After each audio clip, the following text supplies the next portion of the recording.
राजधानी भोपाल में एक सहायक ग्रेड 1 अधिकारी रिश्वत लेते हुए रंगे हाथ गिरफ्तार। लोकायुक्त जबलपुर की टीम ने सोमवार को राजधानी भोपाल में एक सहायक ग्रेड 1 अधिकारी को रिश्वत लेते हुए रंगे हाथ गिरफ्तार किया है। लोकायुक्त की टीम के अनुसार आवेदिका उषा दाभिरकर निवासी छिंदवाड़ा वाणिज्य कर कार्यालय में सहायक ग्रेड 2 पर पदस्थ है।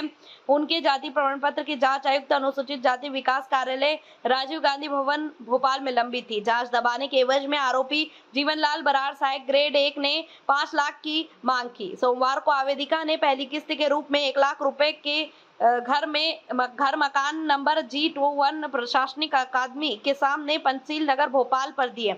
उसी समय लोकायुक्त टीम ने छापा मारकर बराड़ को रिश्वत लेते हुए पकड़ लिया। आरोपी के खिलाफ भ्रष्टाचार निवारण अधिनियम 1988 की धारा 7(13) के तहत केस दर्ज किया गया है।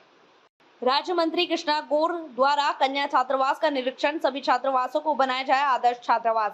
पिछड़ा वर्ग एवं अल्पसंख्यक कल्याण राज्य मंत्री कृष्णा गौर ने भोपाल के भदभदा रोड पर स्थित पिछड़ा वर्ग पोस्ट मैट्रिक कन्या छात्रावास का निरीक्षण किया। उन्होंने कहा कि आगामी 3 वर्षों में प्रदेश के समस्त विभागीय छात्रावासों को आदर्श छात्रावास के रूप में उन्नयन किया जाएगा। आदर्श छात्रावास की गुणवत्तापूर्ण भोजन, निवास की आदर्श परिस्थितियों एवं वातावरण उपलब्ध होने के साथ साथ आवश्यक भौतिक संसाधन उपलब्ध कराए जा रहे हैं।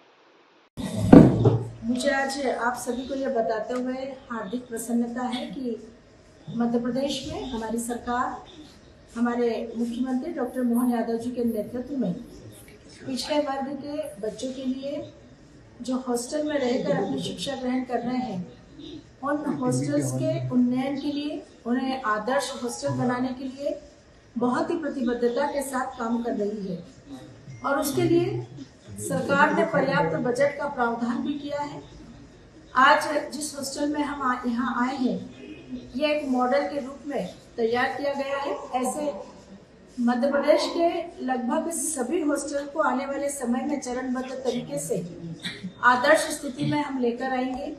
प्रथम चरण में आज 30 हॉस्टल्स जो हमारे गर्ल्स हॉस्टल हैं उनको लिया गया है, जिसमें कोशिश ये की गई है कि बच्चों को वो सारी सुविधाएं हम यहाँ उपलब्ध कराएं जिसकी आवश्यकता उन्हें हॉस्टल्स में रहकर पढ़ते समय होती है। मुझे आप सबको बताते हुए यह भी खुशी है कि पहली बार जब विभाग संभालने के बाद मैंने हॉस्टल्स का निरीक्षण किया था तो पाया था कि हॉस्टल्स में मेस की व्यवस्था नहीं है, और मेस की व्यवस्था नहीं होने के कारण मजबूरी में बच्चों को अपने अपने रूम में खाना बनाना होता था। डर होता था कि कहीं कोई दुर्घटना ना घट जाए, बच्चों का समय भी बहुत व्यर्थ होता था। और माननीय मुख्यमंत्री जी के समक्ष जब हमने यह विषय रखा तो तत्काल सहमति देते हुए उन्होंने कहा कि ओबीसी के सारे हॉस्टल्स में भी मेस सुविधा देने का काम हमारी सरकार करेगी। आज खुशी है मुझे इस बात की कि माननीय मुख्यमंत्री जी ने अपने बजट में इसका प्रावधान किया है और विभाग ने हमारे अब ये लगातार इस दिशा में काम करना प्रारंभ कर दिया है। पहला चरण हमारा 30 गर्ल्स हॉस्टल्स को आदर्श हॉस्टल्स बनाना है, जिसमें एक हॉस्टल हमारा जिसमें हम पूरी तरह से उसका उन्नयन करने जा रहे हैं, उसमें लगभग 1 करोड़ रुपए का खर्च आएगा। और इस दृष्टि से बेहतर इंफ्रास्ट्रक्चर, यहाँ पर रहने वाले बच्चों के रूम में पर्याप्त व्यवस्थाएं, चाहे वो अलमीरा की हो, उनके बुक शेल्फ की हो, स्टडी टेबल की हो। मेस में जब भोजन बनेगा तो किचन में पर्याप्त, किचन में सारी सुविधाएं, अच्छा हाई क्वालिटी का सामान उसमें रहेगा। यूटेंसिल्स एरिया को भी डेवलप किया जा रहा है। सिक्योरिटी पॉइंट ऑफ व्यू से गैस के सिलेंडर अंदर न रखकर उन्हें बाहर रखने का काम कर रहे हैं, जो इस बात का प्रतीक है कि एक आदर्श हॉस्टल जब हम बनाने जा रहे हैं तो उसमें किसी भी प्रकार की दुर्घटना की कोई संभावना ना रहे, इसका भी बहुत ध्यान रखा गया है। और पढ़ने वाले बच्चों का एक ही फोकस हो कि उन्हें अच्छे से पढ़ाई करना है, बाकी सारी चिंता सरकार कर रही है। जो भवन उन्नयन होगा उसकी जो रूम, हमारे प्रत्येक रूम में जिस प्रकार से हम काम करने जा रहे हैं, एक रूम की लागत लगभग 1.5 लाख रुपए है और एक हॉस्टल में अनुमानित हमें 50 लाख इंफ्रास्ट्रक्चर में खर्च होंगे, 5 लाख किचन में खर्च होंगे और लगभग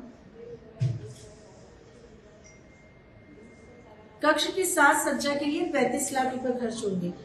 तो मुझे लगता है कि एक बड़ा बजट माननीय मुख्यमंत्री जी के सहयोग से हमारे विभाग को मिला है, जिसके कारण आज हमारा विभाग मध्य प्रदेश में पढ़ने वाले ओबीसी के हमारे बच्चों को पहले गर्ल्स हॉस्टल फिर बॉयज हॉस्टल, हमारे पास लगभग 108 हॉस्टल्स पूरे मध्य प्रदेश में संचालित हो रहे हैं, जिसमें से 100 सीटर भी है, 50 सीटर भी है, 500 सीटर भी है।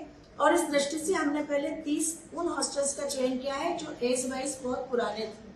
पहले इन 30 हॉस्टल्स का उन्नयन हम करने जा रहे हैं और उसके बाद चरणबद्ध तरीके से हम बाकी और हॉस्टल्स को लेंगे। और हमारा लक्ष्य है, हमारी कोशिश है कि हम हर साल हॉस्टल्स को इस श्रेणी में शामिल करें और लगभग सारे हॉस्टल्स आदर्श हॉस्टल्स बनाकर ओबीसी के बच्चों को हॉस्टल्स में एक आदर्श स्थिति निर्मित करके उपलब्ध कराएं।